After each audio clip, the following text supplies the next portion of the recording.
This is a pretty important issue that we uncovered with in regards to the databases at the Secretary of State's office. And so what I'm going to do is I'm going to read a prepared statement, and then if there's any questions at the end, we'll go ahead and take them. So the problem that we're coming across today started when we became alarmed at the number of non-citizens asking to be dismissed from jury duty. In a meeting that we had amongst our supervisors, we talked about the various problems that we had with low juror turnout. Approximately 40% that are sent notices for jury duty actually are qualified and show up. That's just 40%. In trying to come up with a solution, we came upon the problem of an unreasonable number of non-citizens that present their green card for an excuse to be dismissed. Now, each year, the Michigan Secretary of State's office compiles a list of residents in each county using people that hold a Michigan driver's license or Michigan State ID. Now, let's keep in mind, this doesn't rely on voter registration. You don't have to be a registered voter to be on a jury list. Now, what are the qualifications? One, you must be a U.S. citizen. That's the first one. A resident of the county that you may serve, be at least 18 years old, mentally and physically capable of serving, or no disqualifying felony record. Now, we realized over the last 4 months, over 200 individuals had requested to be dismissed from our jury pool because of non-citizenship. So the thought occurred to me, how this is possible that non-citizens were even given the opportunity to be in a jury pool. The list comes to us from the Secretary of State's office. This has caused our office to have an unreasonable amount of bureaucratic time to process and remove people from jury duty that never should have been on the list to begin with. Now, before I get into this, there's an important note that you need to know. With the jury pool system itself, there should never be that possibility of non-citizens getting into the jury pool, because the only way they have getting out of the jury service is that they tell us through self-reporting process. Otherwise, we would have no idea that they are not citizens. However, if they self-report that they are not a U.S. citizen, there does not appear to be a system in place for the Social Security office to remove them. It is not until they are called for jury service that this gets flagged, not by the system itself, but by self-reporting. So I ask an even more alarming question. How many of the past have been too afraid to report, or don't even know better and have served on a jury? This could compromise the entire judicial system. I spoke with Chief Judge Viernat about the possibility of non-citizens slipping through the system and serving on a jury panel. And we're both very concerned about this. The other thing to note, this represents just 70% of those that were summoned. So in all reality, those that did not respond likely have a higher probability of being non-citizens. So the numbers we're about to show you are incredibly conservative. So what happened after this is very stunning. During this meeting, it occurred to me that maybe we should cross-check these names against the qualified voter file, the QVF. It just so happens one of our supervisors, Monica Rittner, oversees both departments, the jurors as well as elections. So I asked Monica to take these names and put them up against the QVF. I'm going to have Monica just talk a little bit about what she did.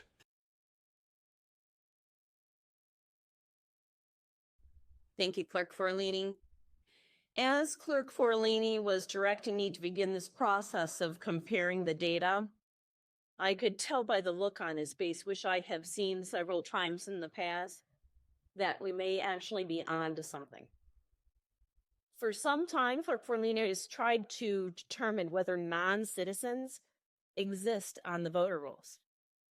This appeared to be a potential solution that no one had ever considered, comparing the jury file against the qualified voter roll, the QVF.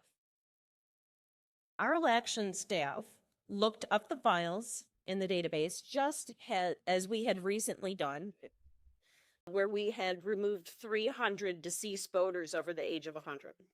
So we'd just gone through a similar process. Our election staff looked up these files. The sample that was researched were individuals from September 5th, 2025 through January 8th, 2026, and included 239 individuals that self-reported as they were non-citizens. The result was that 14 were at some point registered to vote, 10 of which are still qualified to vote. This represents about 5% of the 239 sample data. 3 of them showed a voter history, and 1 of them had voted several times but has since been removed from the vote. Surprising. So you can see how this number, if you take a look at it, 239 non-citizens self-reported. That came through our system. How many were in the QVF election database? 14 of this data of the selection. 3 have actually voted.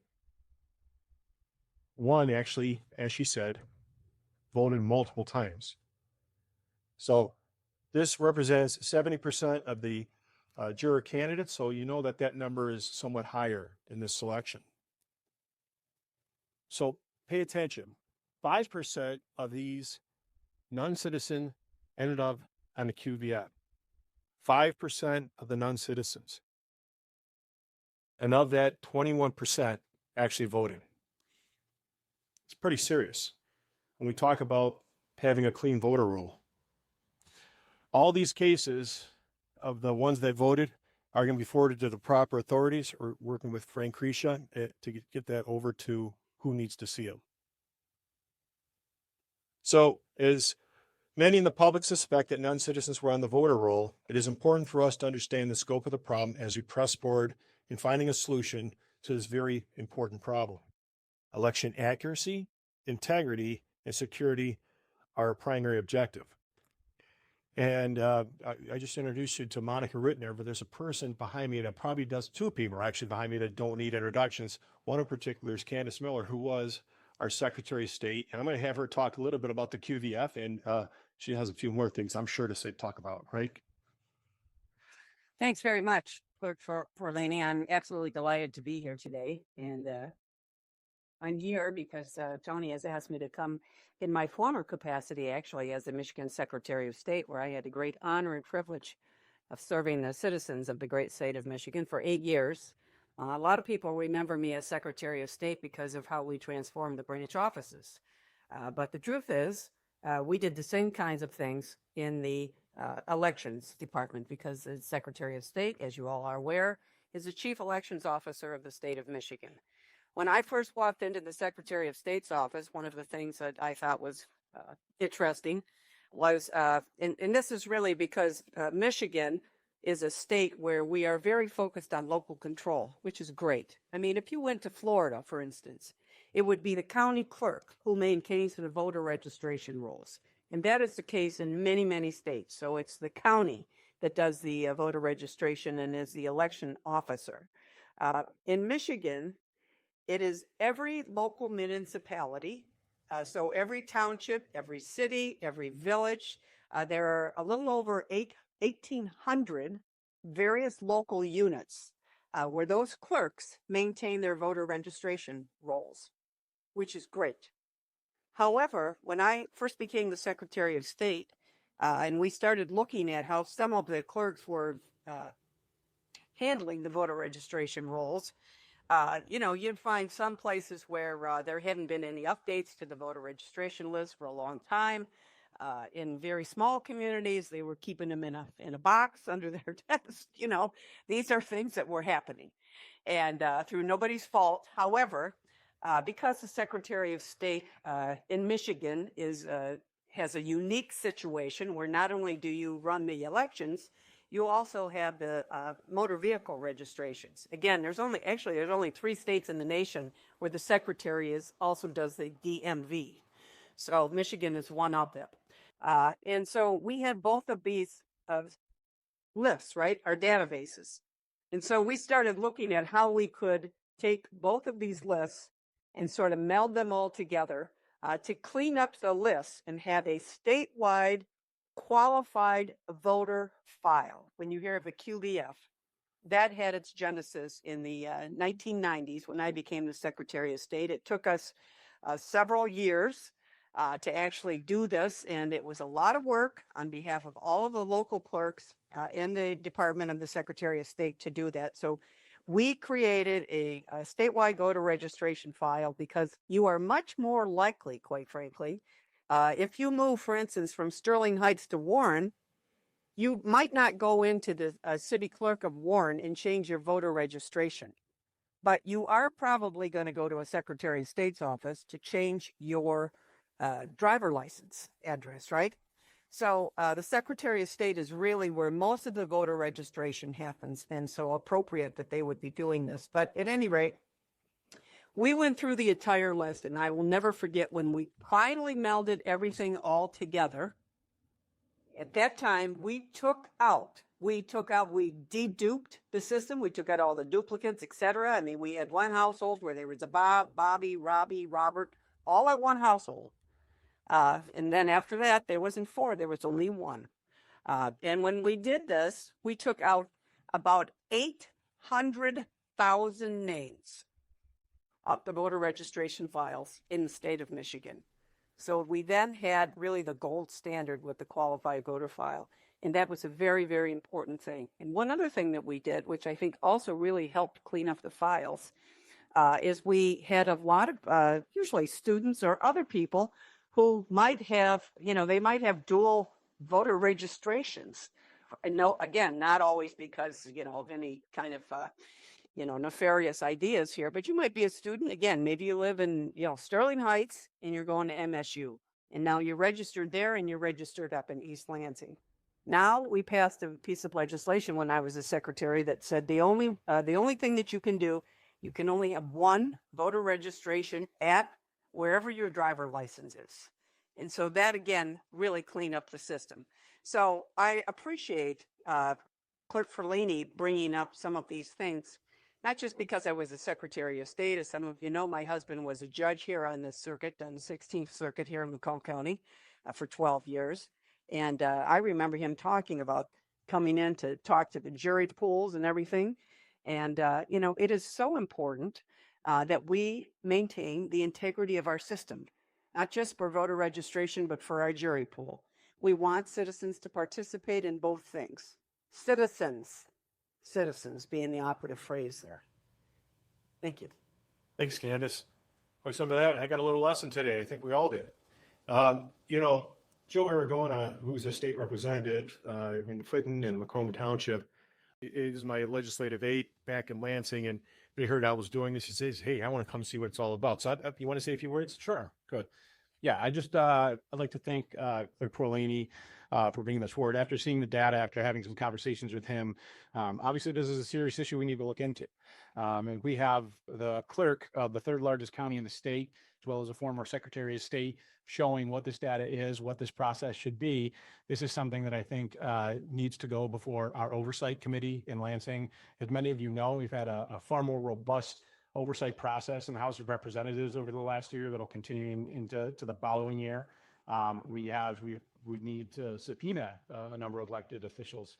And this is something that I think needs to go before that committee to really try to investigate and to really dig down on what some of these issues are. So that's what I'll be doing. And I just want to, on behalf of the Macomb County legislators, I want to thank Clerk Forlaney for his work on this. So thank you. Thanks, Joe. As Candace said, this wasn't an easy process when she set this up. And I'm sure it's not an easy process now. But we need to bring these issues to light. We need to be able to show a light on this and say, hey, there's a problem.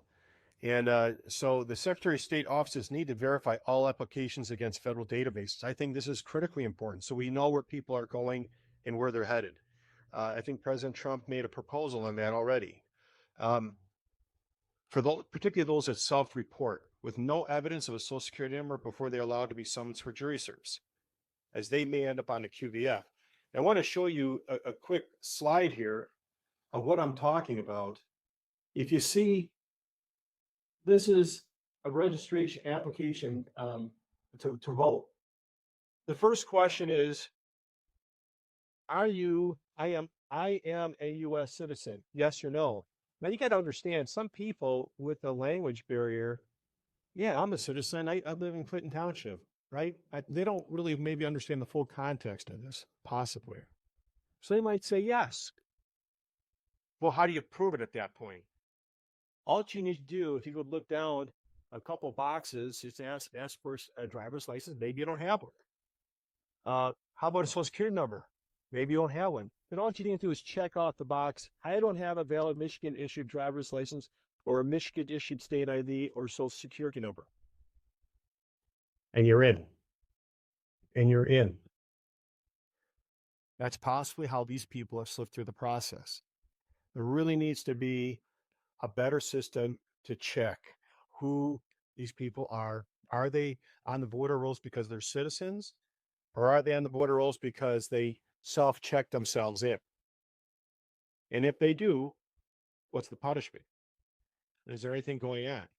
Now, this was kind of unique what we came across here between the QVF and the jury pool data. And this really was enlightening to see how that works and to see how many people actually turned out to be on our voter rolls. And this is a small sample. This is a very small sample. So that's what I have. We're willing to take any questions if you have any questions. Anybody? Yeah. Do you guys have a jury questionnaire form the jurors have to fill out? And are there similar questions on that? So we're in the any fair and fills out when you've been poor, We do. Let me have Monica go ahead and respond. She's is the jury. So the question is the questionnaire that the jurors are prompted to fill out to qualify themselves for the jury pool, for the jury to be served jury service. There are two questionnaires. There's a questionnaire A and B. The first questionnaire A does qualify them for jury service. And one of the questions does ask, are you a US citizen? If they return a no response, then we prompt them to provide supporting documentation to prove that they are not a citizen. Again, it's just self-reporting. It's just self-reporting. How many people, we don't know this number, are afraid to say they're not a US citizen and just say yes, just so they get through the system? Because we have no way of checking.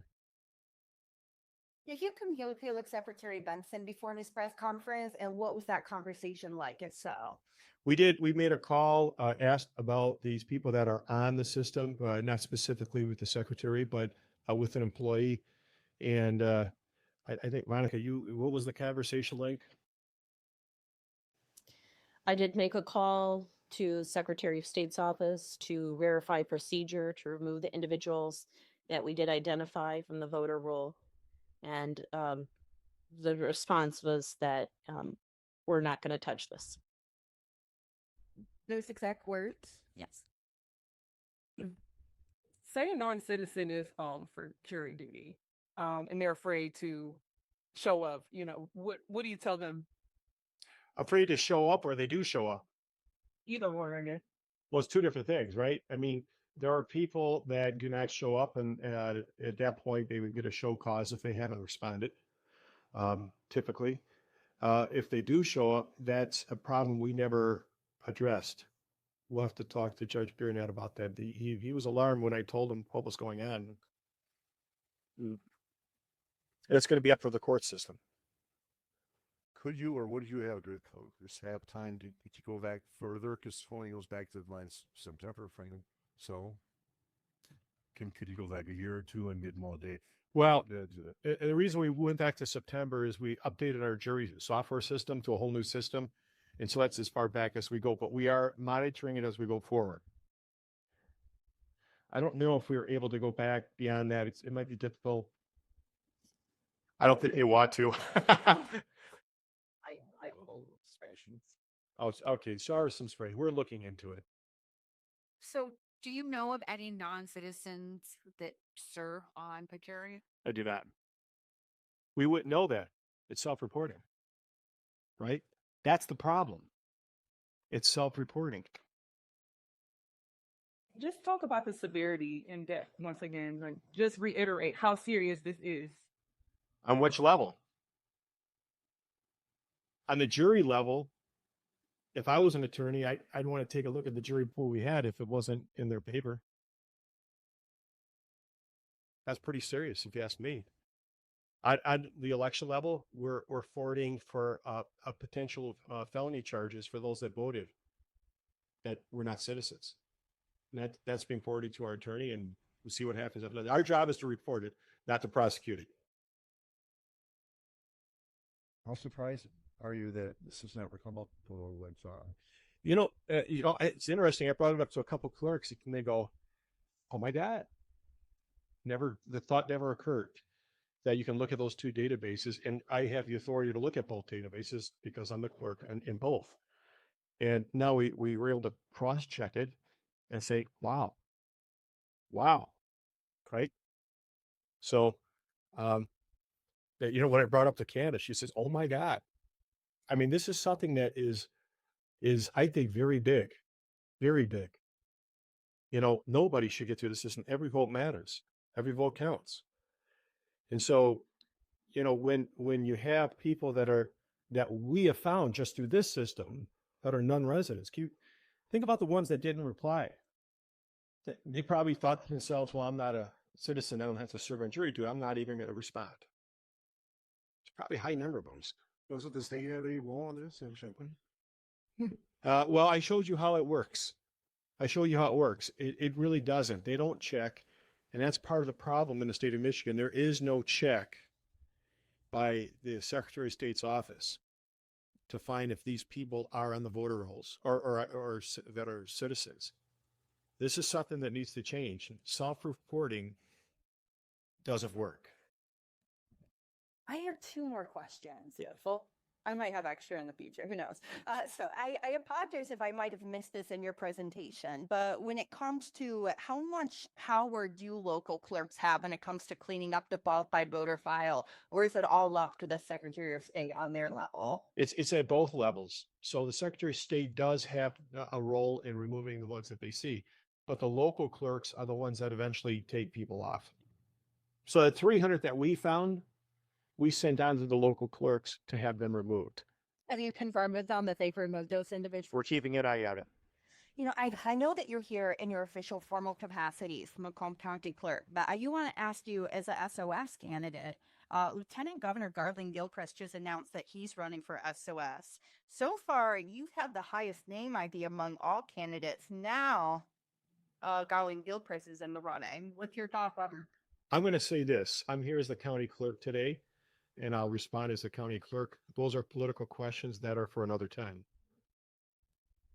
And I'd like to just jump in on Jeannie's question and your question. And I think absolutely the state has a role, and the Secretary of State has a role to make sure that these lists are accurate.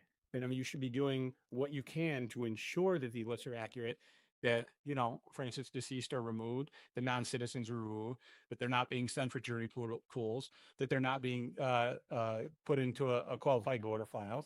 And to be honest, I think that the response that Monica got was pretty terrible. So that's why I'll be referring this over to Chairman DeVoyer with the oversight committee.